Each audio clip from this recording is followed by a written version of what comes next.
Today's task is to make a countershaft seal protector. And already I can hear you say, why? Well, it's because a rock can get in between the sprocket and that seal and damage the seal. On most bikes it's no big deal to replace that seal. But on this bike, to replace the seal, the engine cases have to be split. And of course, that's a huge job and expense. And yes, it has happened to another owner just recently. So being the anal retentive type person that I am, I'm going to make a plate that goes across the top of that seal so that I won't have this problem.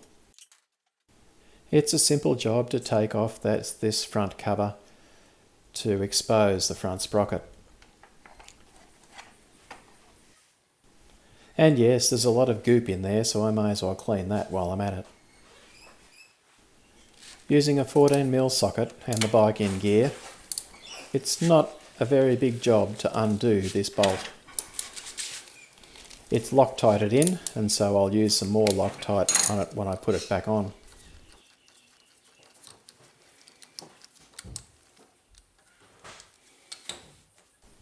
The sprocket will slide off the shaft without having to loosen the chain or drop the back wheel.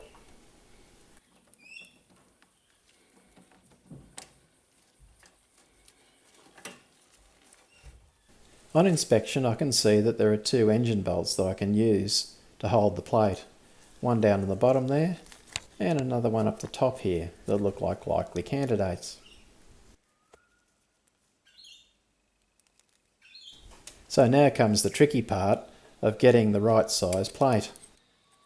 I'm measuring the countershaft, and I'll make a hole on a piece of paper that size.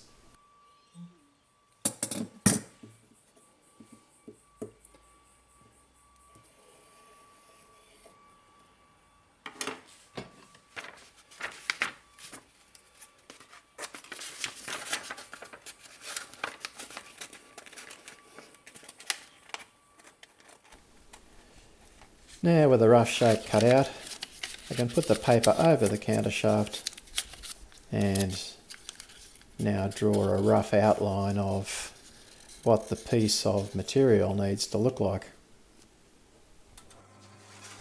I'm using a bit of 2mm aluminium sheet for the protection plate. So it's a simple matter of just cutting out the shape on the bandsaw.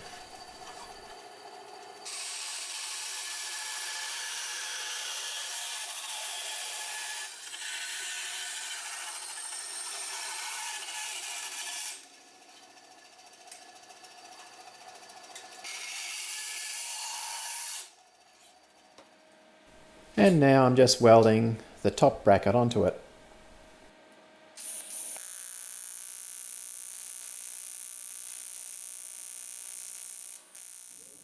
Okay, so here's the protection plate that hopefully is going to fit.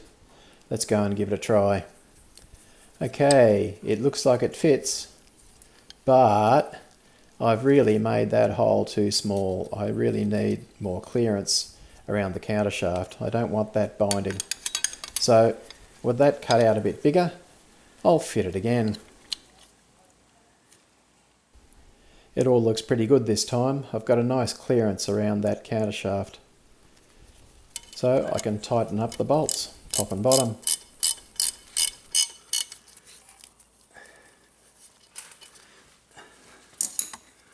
The bottom part of the plate is just poking out a little bit, so I'll use a bit of gentle persuasion to just bend that aluminium back onto the engine case so that there's no chance of the chain hitting it. To get the front sprocket back on, I really need to drop the back wheel.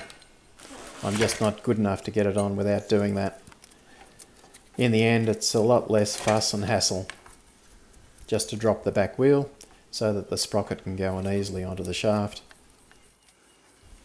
So it's no big deal to do that, and then just put the axle back in again. Tighten her all up. Bob's your uncle. And remove the little pieces of tape that hold the adjuster plates on. Just makes it a lot easier to put the axle back in. Better give it a test to make sure everything's running smoothly. Beautiful. Job done. Almost. And in my usual brilliant style, I forgot to video putting Loctite back on that bolt and tightening it up onto the sprocket. Now with the cover back on, the job is done. And another bit of protection is added to the bike.